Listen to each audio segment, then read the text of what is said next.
All Hit Radio.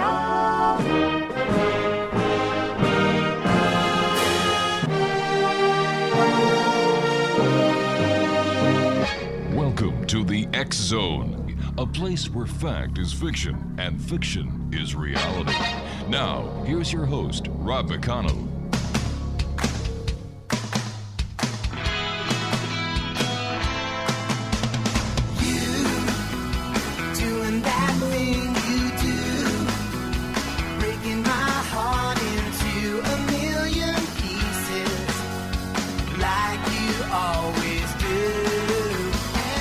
And welcome back to the X Zone, everyone. I am Rob McConnell. And for the next 2 hours, I'm your host and your guide as together we cross the time-space continuum to this place that I call the X Zone. It's a place where people dare to believe and dare to be heard. It's a place where fact is fiction and fiction is reality. And the X Zone comes to you Monday through Friday from 10 p.m. until midnight, right here on your hometown radio, Classic 1220, and around the world on classic1220.ca. X Zone Nation, my first guest tonight is a lady I've had the pleasure of knowing a couple of years now. And we're going to be talking about the link between science and spirituality this hour. In the 17 years it took our guest to write her book, It's All Light, first published in 2009, GLORIA PREMA consistently studied science and spirituality side by side. She gained her science degree while raising her young children. And in the first year of her degree studies, a spiritual healing incident set her on a path of discovering the physics of how that healing had occurred. Joining me now, all the way from Scotland, is GLORIA PREMA. And Gloria, welcome back to the X Zone. Oh, thank you, Rob. Thanks for having me back again. It's always and Happy New Year. Happy New Year to you, too. For our listeners who haven't had the opportunity of knowing you until now, tell them a little bit about yourself and about your book, It's All Light. Thank you. Yes, I started, it didn't start off as a book, Rob. It started off as just me taking notes for my own understanding of the things that I was discovering. Right. I had started my science degree, and then I had this spiritual healing experience when I was on a workshop learning spiritual healing. And it was so dramatic, the incident that happened with the healing experience, that I set about trying to discover, using science, how it could happen physically, because it was a physical thing. Mm-hmm. So I thought, well, there must be physics to describe what I had experienced. So that set me off trying to find out the answers. So I began taking notes, finding things out, going to lectures, workshops, continuing to study my degree, continuing to pursue spiritual training and workshops and talks and everything I could find, and reading books, many, many hundreds of books. Oh my gosh. And yeah, I was just devouring them.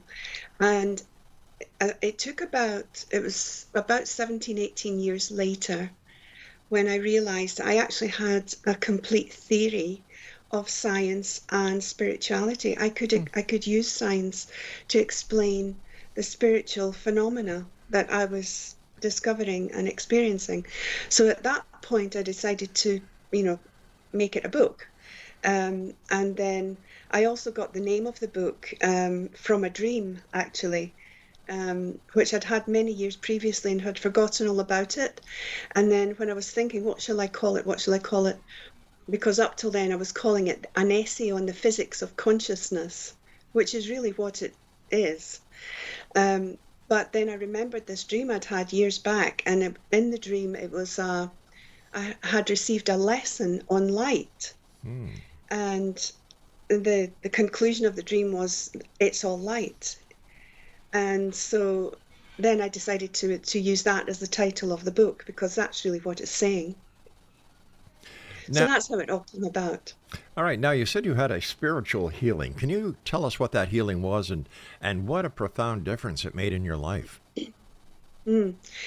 Well, I learned how to do the healing because when I discovered it, it felt so natural to me. So like, it was almost like a memory that I had forgotten and then I had remembered suddenly, like as if I had always known it. It was that kind of feeling. So I went on this workshop to learn how to do it. And then after that, I saw a client. She was a local lady, lived quite near me. She had fallen down a hole actually, and she had twisted her ankle. And she, been to the doctor in the hospital, and she was going to need physiotherapy for at least 6 months, he said. Ouch. And so she came for the healing because she was interested as well. And so during the healing experience, I always tune into white light. That's how I see it. And then it breaks down into colors. I see colors going in to the person, and then it finishes with white light, and that's till the session is finished. That works for me. Other people no doubt have their own way of doing it, but that's how it works for me.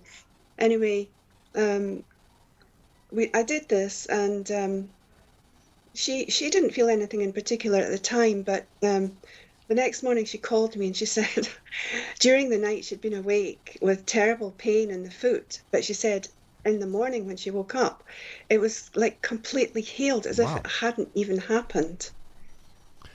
And so at the time I thought, well, okay, what the pain she felt during the night was probably all the ligaments and everything going back into place. That was my sort of reasoning for it. But the remarkable thing is that the next morning it was as if the accident hadn't happened. It was completely gone. It was completely healed. So that was very life-changing to me, as you can imagine. As a scientist, how did you feel? What was your first impression of how this might have happened? Well, I was still in fairly early days of my science degree, but I immediately thought, well, then there must be physics to describe what happened, because it was a physical healing that happened. That was the result, physical result. So I thought, well, there must be physics to describe what happened. That was my logical reasoning. Right. So that set me off again on a quest to discover the physics. What is matter actually made of, and how is it manipulated, and how can we change it? Exonation, our guest this hour is Gloria Prema. Her website is itsalllight.co.uk. It's alllight.co.uk. And you're listening to the X Zone right here from the studios in St. Catharines, Ontario on Classic 1220 and streamed at classic1220.ca. Gloria, what is your theory in a nutshell, and why is it unique? Well, as far as I'm aware, Rob, no one's come up with the same idea as to the fact that everything is made of light. But, okay, some people have said that, but I haven't heard any explanations of how it actually works in practice. So what I'm saying is that everything's made of light. What do I mean by that? Well, light waves are everywhere. They're constant. They never stop moving, because light has no rest energy. It doesn't stop moving. Light is everywhere in the cosmos, and it's in every dimension. Even quantum physics these days talks about the different dimensions. So I explain in the book how the dimensions are made of harmonic dimensions of light. Now, I say harmonic because I discovered that matter is made of spinning light, and I can go into depth on that, and it's held together by sound. And sound is also slow light. And we can tell this from experiments where you play a note 40 octaves higher and it produces a color.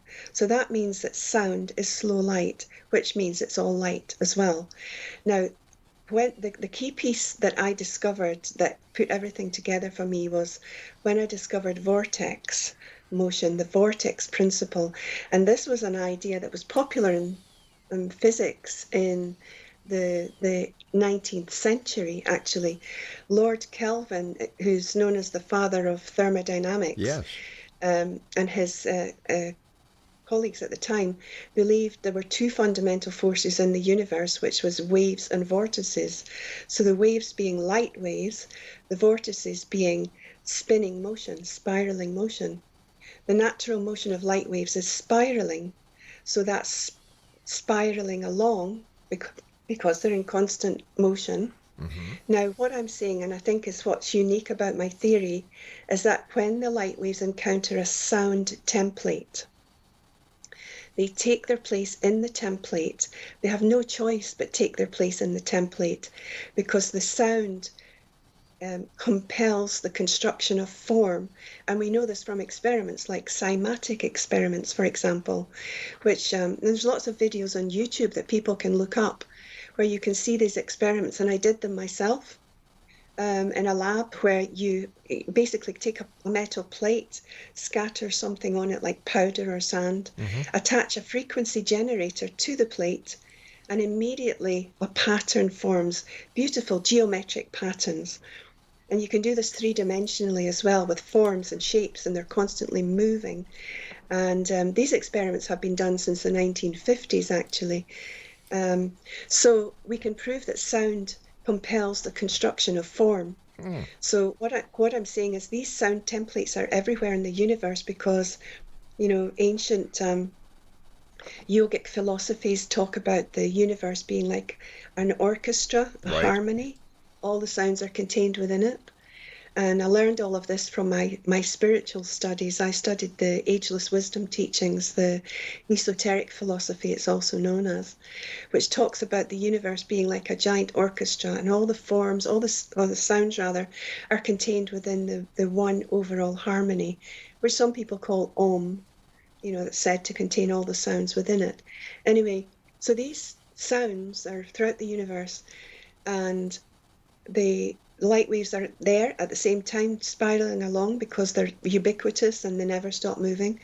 But when they encounter a sound template, they immediately take their form and shape in the template, and that creates the construction of that particular form. So we ourselves are a template. Everything you see is a template. It's a sound template, a frequency that's holding the light in place. And as the sound changes, the form changes, and this explains aging. It explains why we change as we age, because it's the sound that's changing. And, you can liken, music is sound, for example. So, the very essence of music is timing and change. So it's the same principle. The whole universe is like an orchestra, with all the sounds contained within it, creating all the forms and shapes. So I hope that gives a kind of an overall explanation of my theory. Yes, it does, but it raised a few questions, and I'm going to ask you to help me understand these questions when we come back from our first break that's coming up very shortly. But here's a quick question for you as we go to the break, and that'll give you a bit of time to try and understand where I'm coming from. Because using the example of the plate and the sand and the sound generator getting geometric shapes, is it possible that this is the techniques that are forming the crop circles?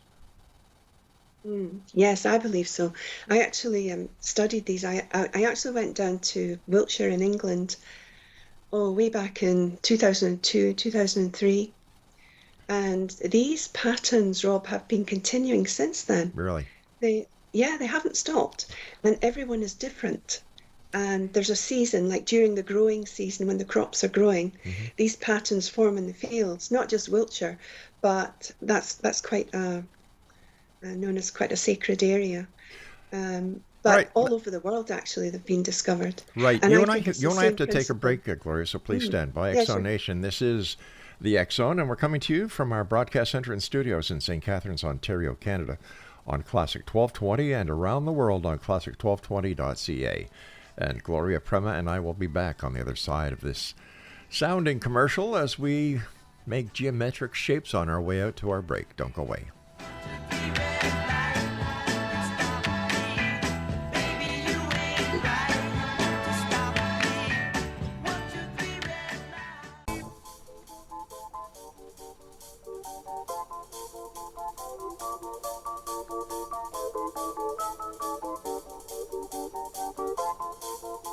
Blinded by the light, wrapped up like a douche, another runner in the night.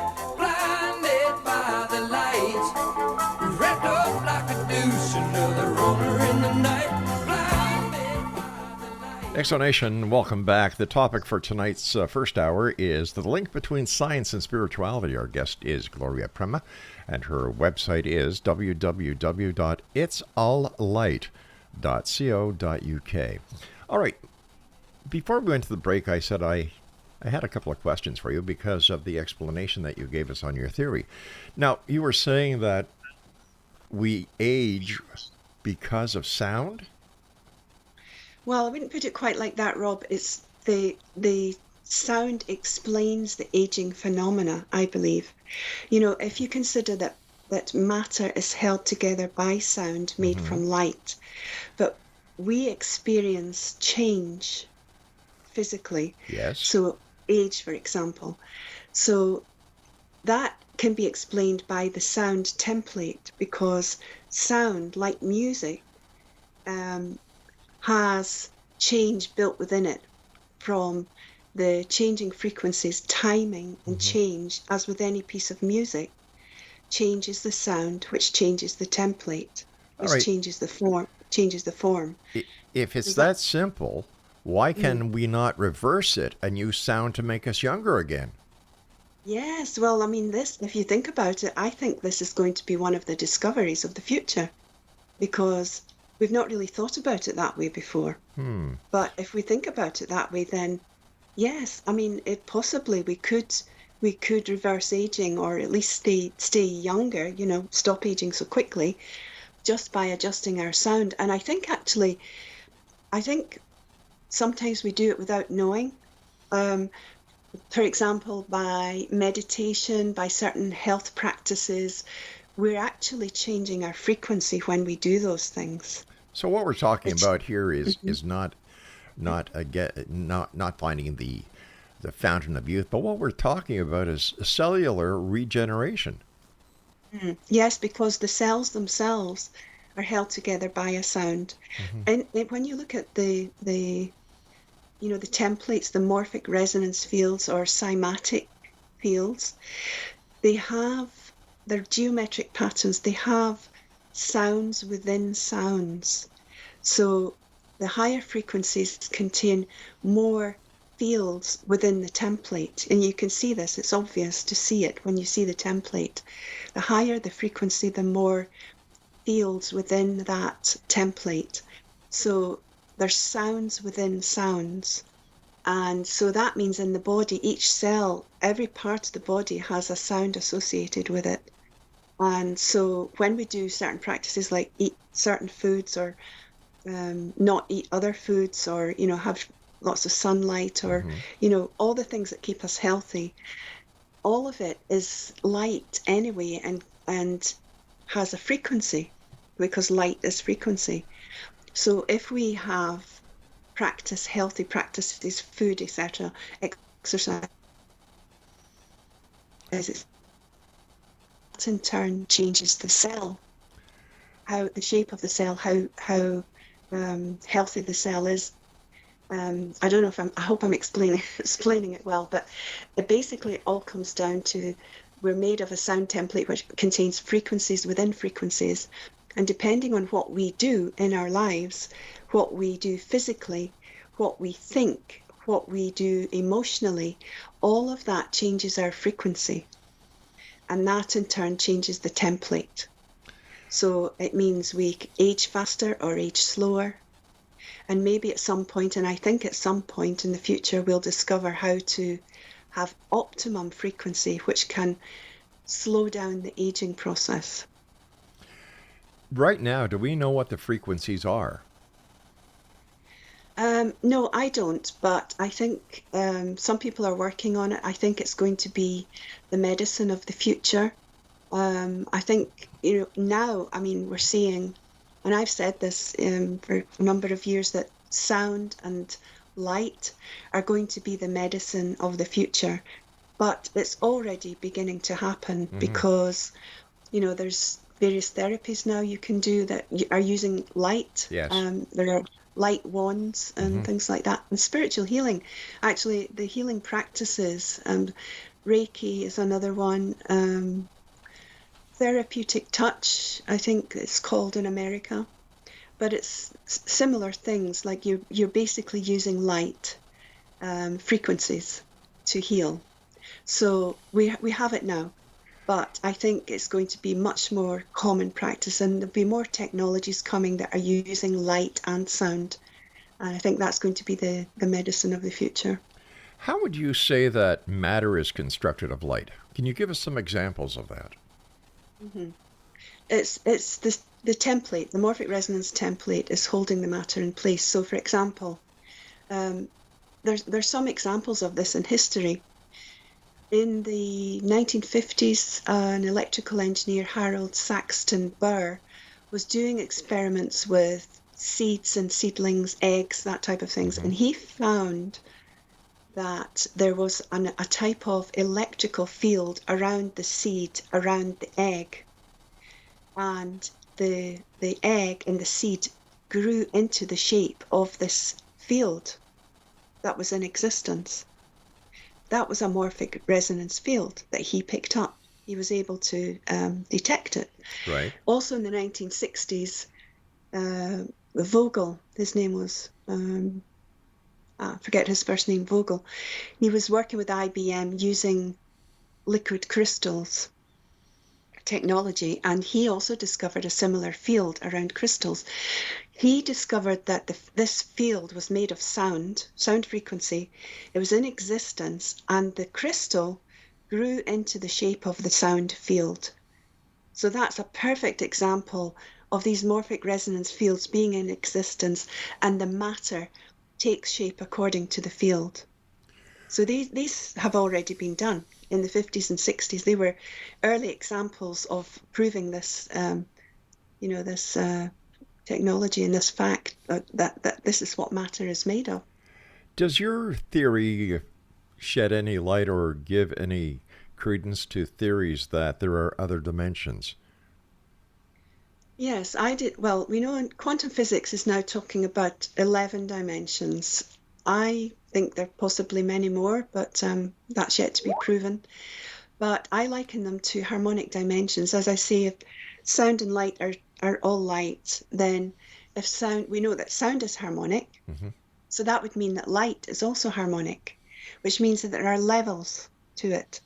So the other dimensions I liken to harmonic dimensions of light. Now, for a long time it's been said we can't exceed the speed of light, but that's been disproven already. There's been experiments have been done. I quote these in the book of how you can send information or music. A piece of music was sent at 14 times the speed of light, and so we've already proven there are faster speeds of light. Well, so, we're already using the speed of light when it comes to optics. Yeah. So beyond the speed of light, there are, faster speeds, and I'm calling these the harmonic dimensions. Mm-hmm. Because if sound is harmonic, as we know, that means that light would also be harmonic, because sound and light are both light, as I already explained. So the other dimensions that quantum physics speaks of, I'm calling harmonic dimensions of light. In this 3D reality that we live within is the speed of light that we know. Right. But we've demonstrated you can go faster than that. So there's a jump between dimensions where you jump into the next speed, and the next speed would be possibly 2 times the speed of light, say. That's still to be worked out, but it could be 2 times the speed of light. So then that would be the other dimension, which would be invisible to us in this dimension because we're not tuned into it. We're not tuned to that frequency. You only see and hear what you're tuned into. I use the analogy of a radio or a TV. You change the dial, change the channel. Right. You pick up a whole different picture or a whole different sound. Well, and they're all right here in the same space. That's very simple. It depends on the frequency you're tuned to. It's very simple to demonstrate because the frequency we're on here is 1220 AM. If you go off 1220 in either direction, you're going to lose our frequency. Exactly. Yeah. Mm-hmm. Yeah. How does this relate to near-death experiences then? Well, I have a whole chapter of that in the book. I studied that subject because I felt that was a very important part of the whole thing, because it gives some proof of the other dimensions. It's a subject now that's, it's all over the internet. It's been known about for a long time, but before the internet, people didn't really have a way of sharing it, except for the occasional book. But, there's so much of it now. And Yeah. with the latest medical equipment and everything, they can bring people back now that they couldn't, in the past. So this happens quite a lot, actually. And there've been a number of studies done, but what they seem to demonstrate, they all seem to have commonalities.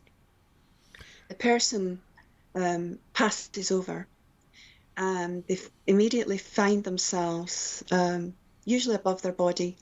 Then they see a pinprick of light in the room, and it becomes bigger, and they feel drawn into it. Mm-hmm. Now, to me, this is also an explanation of a vortex, because a vortex is light that draws everything into it. Right. So I think the vortexes themselves are gateways to the other dimensions. But anyway, they feel themselves drawn into it, then they suddenly find themselves in a different reality. The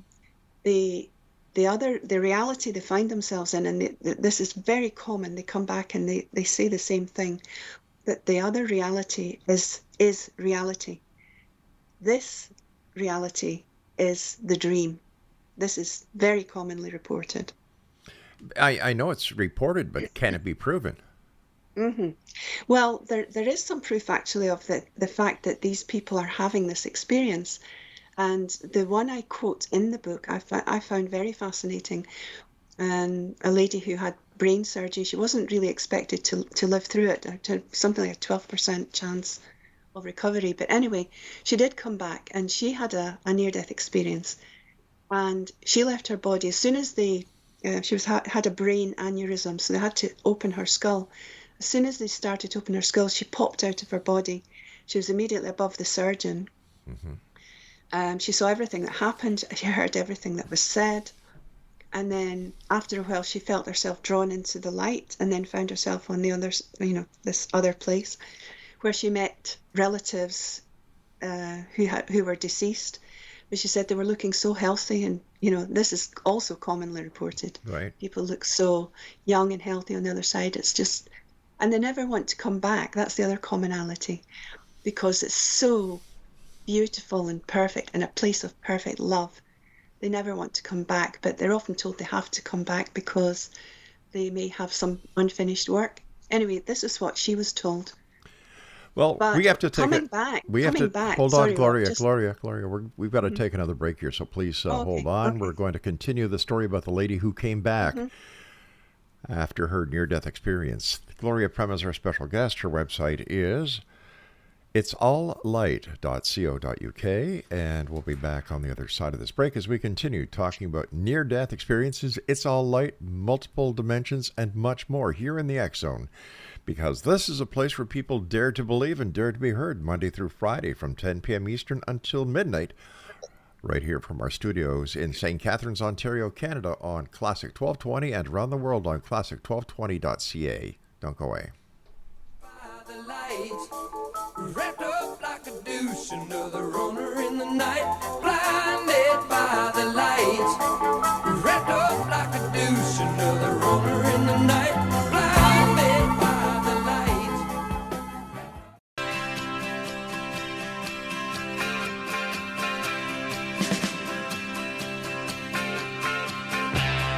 Get you right, you want to do anything you want to do. Just keep riding your way. Take anyone you want to, long as I can hear from you. And welcome back to the X Zone. I'm Rob McConnell. We're coming to you from our broadcast center and studios in St. Catharines, Ontario, Canada on Classic 1220, streamed on classic1220.ca around the world. Gloria PREMA is our special guest. We're talking this hour about the link between science and spirituality.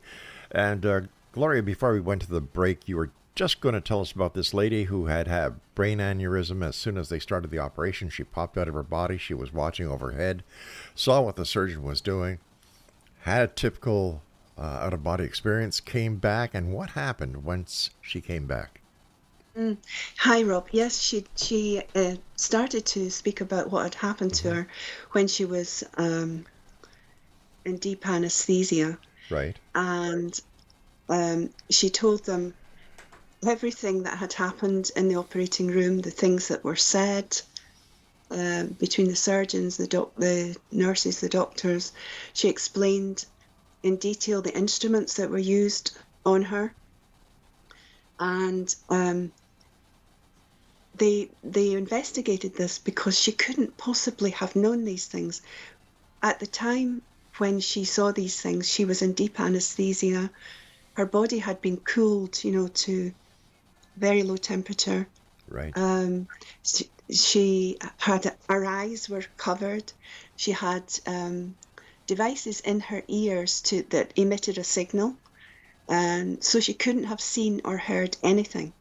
And this was, the surgeon reporting.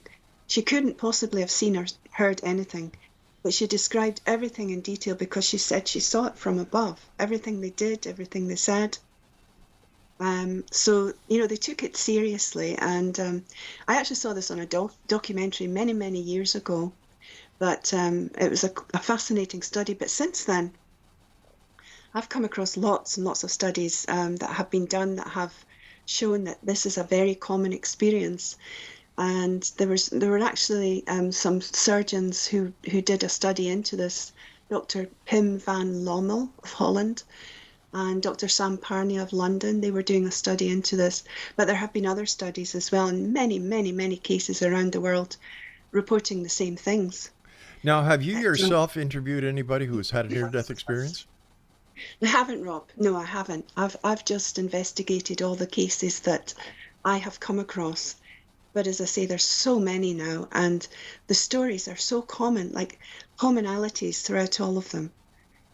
Things that I mentioned previously, about the fact they find themselves in this place. They don't want to come back because it's so heavenly. They meet deceased relatives. They very often told things from the relatives that they come back and report, and then the family are able to verify things that, they shouldn't have known. There's lots of... Yeah, I know ways. there's lots of information out on the internet. We've had a number of people here on the show who have actually had near-death experiences. That's why I asked you if you yourself had gone and actually talked to somebody during your research who had a near-death experience. But I understand that you... Okay. No. Now No, let me ask you, how do your theory explains healing effects, especially distant healing?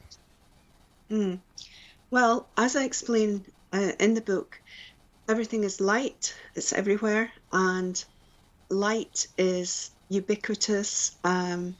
It never stops. It's what we're made of, in essence, what everything is made of. And I equate consciousness with light because consciousness is everywhere and light is everywhere.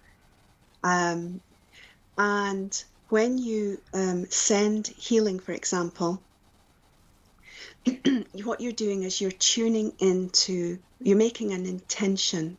So you're tuning into where you want to send the healing or who you want to send it to. That very act of intention means that it already reaches them. So you have the intention to send it. In a sense, you're not really sending it because light is everywhere anyway, and it's conscious. So in essence, you're not really sending it. But what you're doing is you're sending an intention, and then that can reach the person. We know that, prayer is a form of healing, and there have been quite a number of studies done now into prayer, where it was like a double-blind study. So the person sending the healing, sending the prayer, and the person receiving the prayer didn't know, who was receiving it. The results showed that it worked. Could this also be ESP? ESP is Yes, I mean, it's a very similar thing because with ESP, what you're doing is you're projecting consciousness. Is there a So, difference between sorry. is there a difference between projecting consciousness and setting an intention? No, not really. I mean, it's really the same thing because you're setting an intention with your consciousness. So And it's really the same thing. another thing I'd like to know, there's 8 billion people on this planet. How does distance healing tune into that very one person out of 8 billion? A 1 in 8 billion chance of hitting the right person. How's that done? Yeah, it doesn't work like that, Rob. It's the light is conscious and that means it's intelligent. And there are multiple dimensions of the light, as I explained. There's higher and higher intelligence, greater intelligence in the other dimensions. No, hold on here. I don't think you're getting my question. Mm. If we're talking about distant healing, we're talking about one person who is the healer, one person who is the recipient, or as we can say, one person is the sender, one person is the receiver. Mm. Now, the sender sends out the intention. There's 8 billion people who could receive this intention. How does the intention know which person to actually go to? Yeah, well, what I'm saying is because the light is intelligent, and that's what we are made of. So when you have the intention to send something to someone, that intelligence is already in existence. In other words, there's no separation between us and the person you're sending it to. The separation is an illusion. Is there any So, proof to that? Or is that a theory? well, that's a very good question, Rob. But I would say that I don't think that has been proven yet. But it makes sense when you consider everything else, that the light is conscious and it's everywhere and it's what we're made of. How do we know? And the fact of the higher dimension, the faster dimensions, which contain, more and more coherence. But And I talk about this in the book. how do we know the light is intelligent? Because that light is the fundamental factor in everything. So look at nature itself, for example. Uh-huh. Nature itself is intelligent. We see this in the functioning of the ecology. It's all in balance.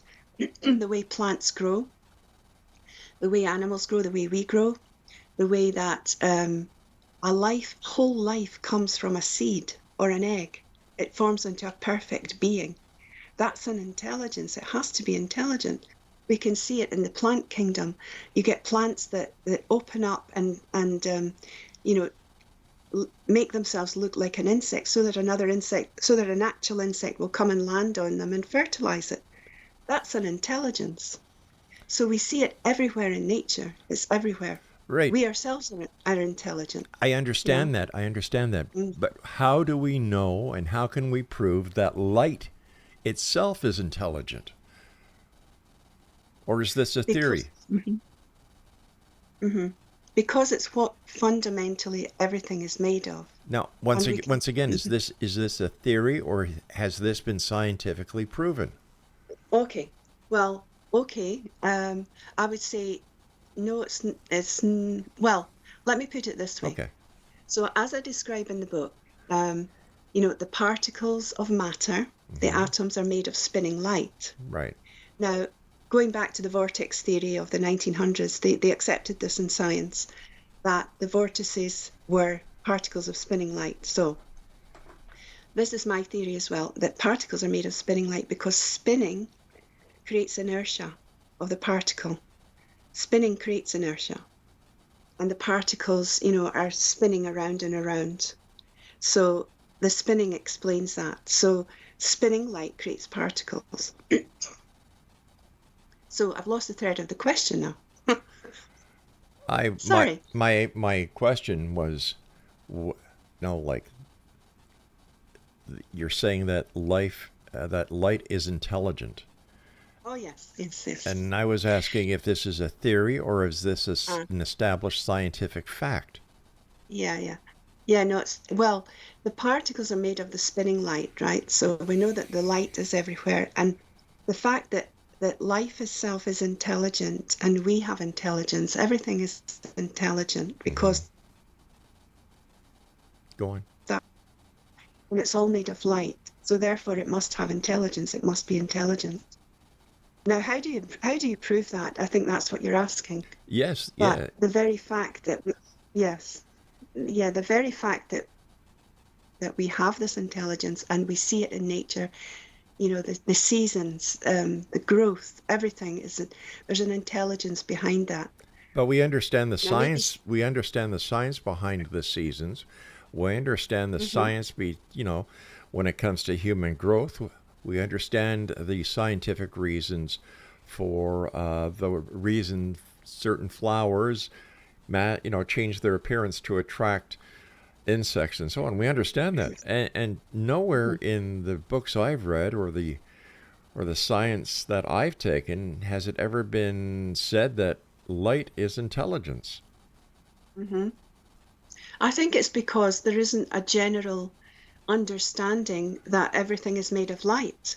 That idea has, been lost because if you listen to quantum physics now, they just describe the particles as spinning energy, but they never say what energy.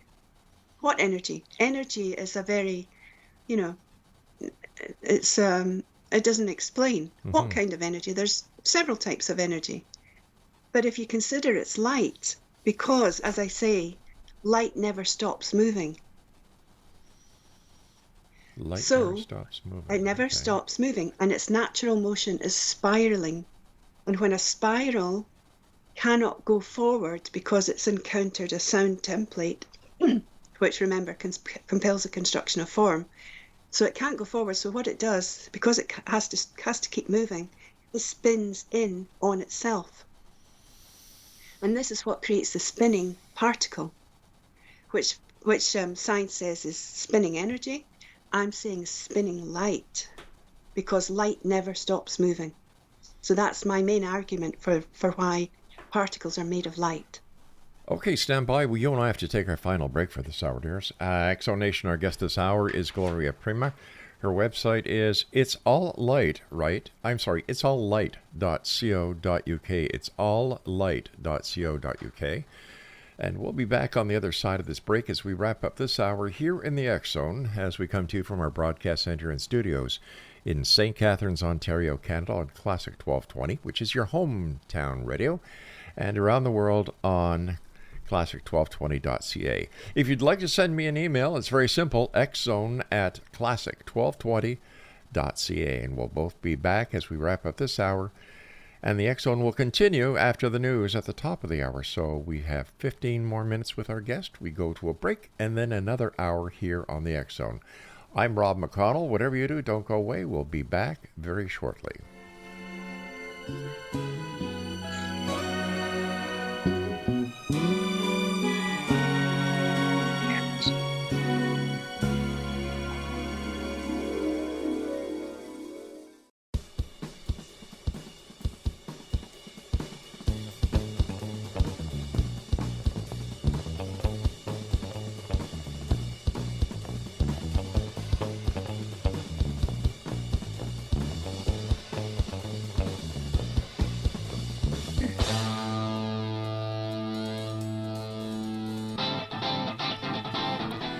Welcome back, everyone. This is the X Zone. And GLORIA PREMA is our special guest. And GLORIA, I want to thank you so much for coming on. But every time we talk, I get more and more questions.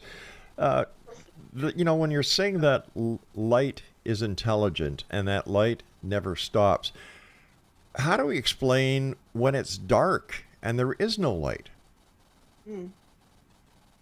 Yeah, it's the darkness. I explain, for example, the dark matter of physics, which, physicists speak about. They believe it makes up maybe as much as 90% of the universe, but they don't know what it is. But I explain it as light. It's also light that we're not tuned to. Remember, I mentioned earlier about the Frequencies. tuning analogy of a radio or a TV. So when you tune to a different frequency, you see and hear something different. So it's the same principle. So I'm saying that the dark matter or any darkness is just the you're tuned to a different frequency. You're not tuned to that frequency. Does that help? When it's dark outside, let's say you go to a place where it's pitch black. How do you explain that? Is it because we're not tuned to a frequency that would actually show us that there is light? Yeah. Yes, I mean, there is actually light there, but we're not tuned to it.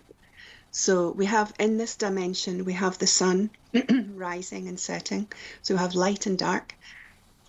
Excuse me. But you can have an experience in the darkness of night that you can see the light. So, for example, somebody may have an experience of an out-of-body experience, or they may have a visitation or something like that. So suddenly there's all this light in the darkness, and it simply means that they have temporarily tuned to a different frequency. Or it can mean that something that's visiting can have lowered their frequency and be seen. I think this explains a lot. For example, UFOs, for example, I think that's possibly how it's done, how they can appear and disappear suddenly. It's a changing of the frequency.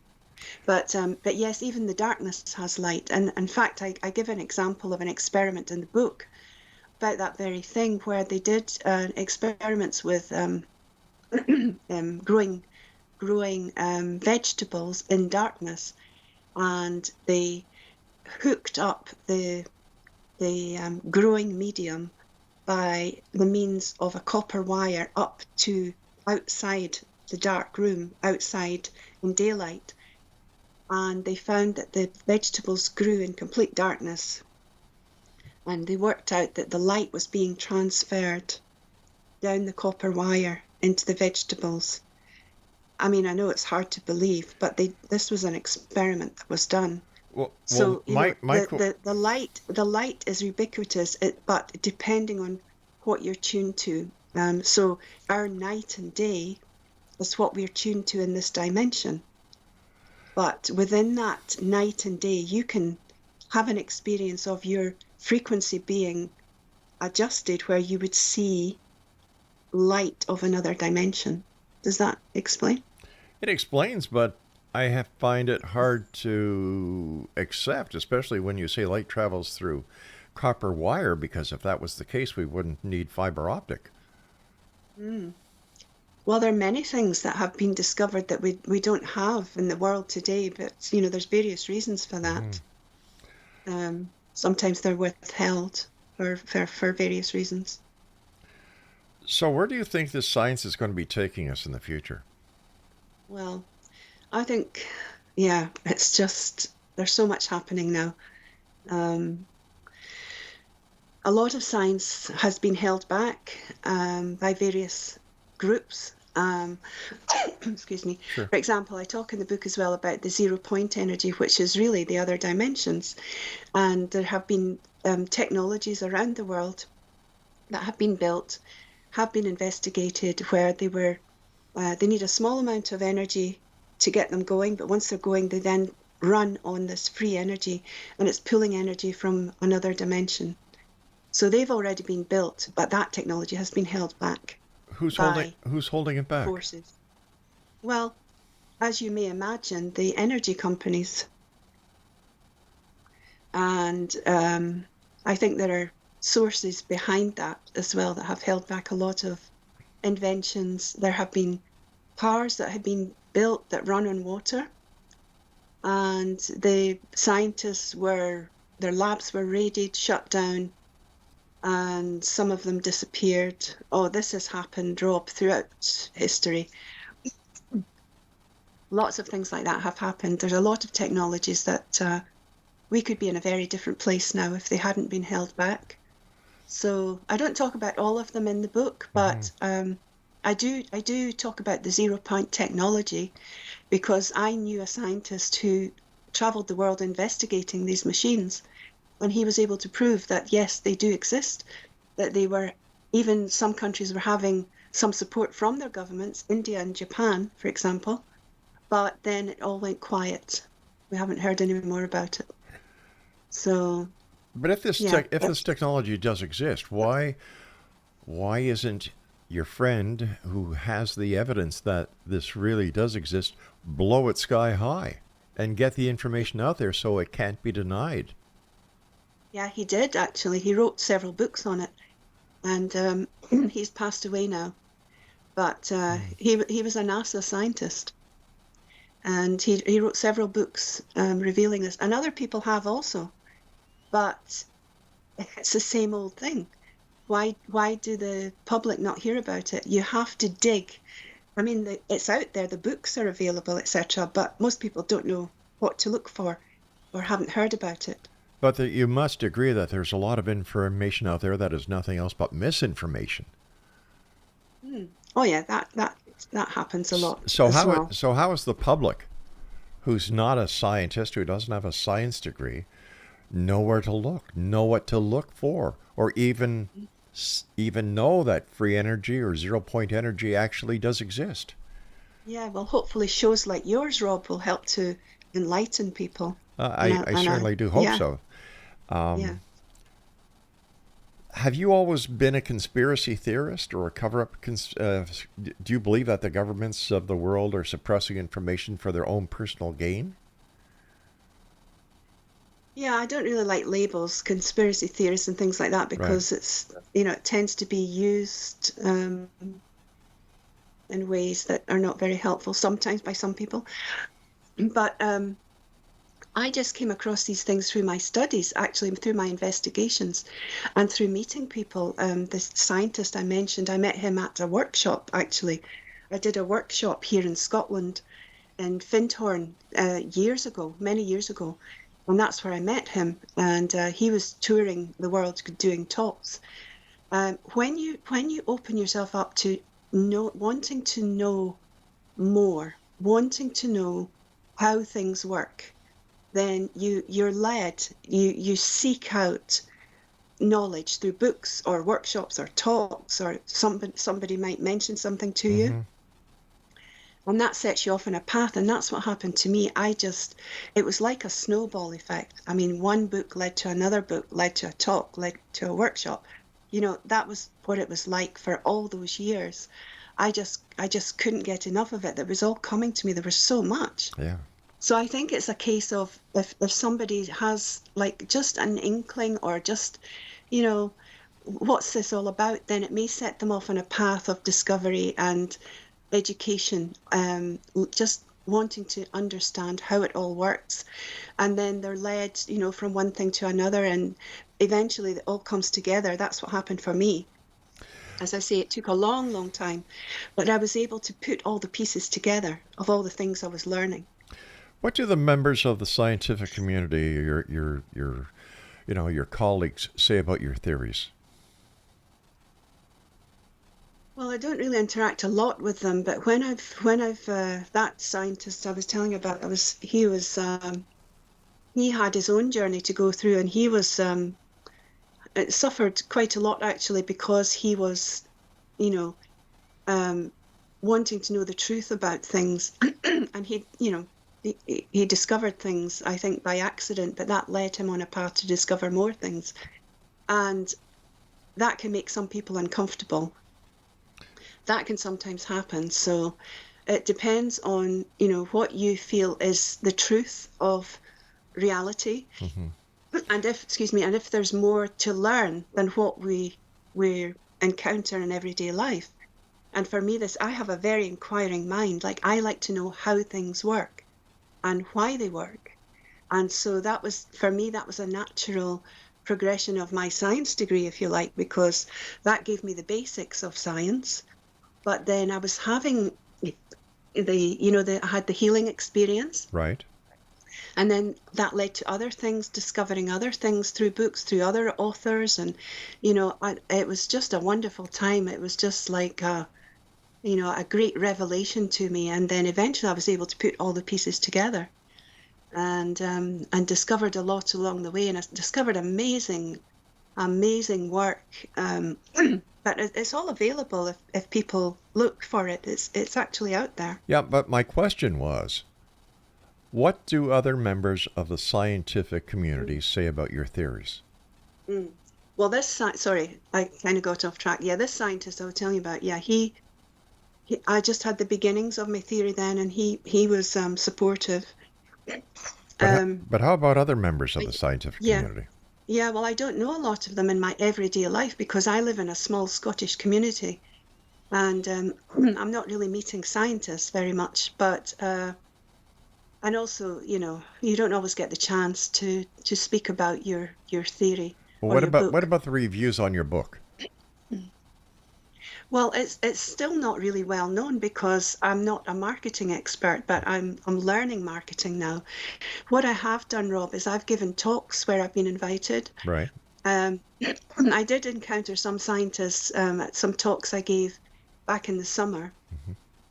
It was down in England, and it was a group of some scientists and also interested members of the public who got together for a conference, and we discussed, these kind of ideas and other things. And I did a talk at that one. Excuse me, sorry. And I did a talk at the same conference last year. So there was interest, and in fact, what came out of that was I was asked at the end of it to provide more detail of my theory. So what I've done since then is I've started a YouTube channel literally this week. I've just created my first video, and I'm going to launch it this weekend. Well, so what I'm planning to do is I hate to do this, but we've run out of the whole thing. We've run out of time. I want to thank you so much for joining us tonight, and continued success with all that you're doing. Like I said, every time I talk to you, I leave with more questions than answers. Exonation, our guest this hour has been Gloria PREMA. Her website is itsalllight.co.uk. I'll be back on the other side of this break with hour number 2 of tonight's edition of the X Zone as we keep on searching for answers, but demanding the truth. And sometimes you just don't get the answers that you're seeking. I'll be back. My name is Rob McConnell, and we're coming to you on your hometown radio, Classic 1220. Don't go away.